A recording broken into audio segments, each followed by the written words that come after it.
Música, recordo e repaso pola vida e obra de Anisia Miranda no acto de homenaxe que o pobo de Vila de Cruces lle rendiu este sábado, 3 meses despois da súa morte. O acto comezou cunha actuación do grupo Aquenya e seguiu coas intervencións do secretario da Fundación Neira Vilas e da poetisa e narradora Marica Campo, que fixo un rápido repaso pola vida e obra da autora.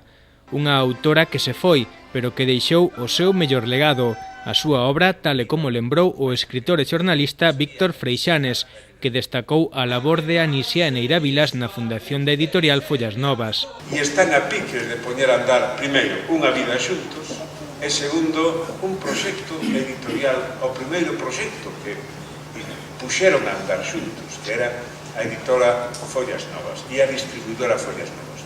Mais que a editora, que non é pouco, porque editan a Víctor Luis Molinari, ali sae Memorias dun neno labrego de Neira Vilas, aí sae o primeiro libro de Anisia Miranda, que citaba Marica, ali saen algúns outros libros.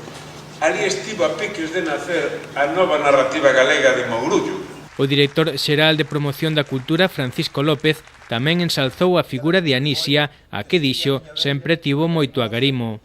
No tempo definitivo da ausencia, volvemos aos proxectos nos que puxo a alma, o seu vizo de escritora, para que tantas nenas e nenos enriquecesen a súa medranza coas súas páxinas nas mans, coas edicións saídas do seu traballo entusiasmado por unha infancia máis feliz e máis auténtica.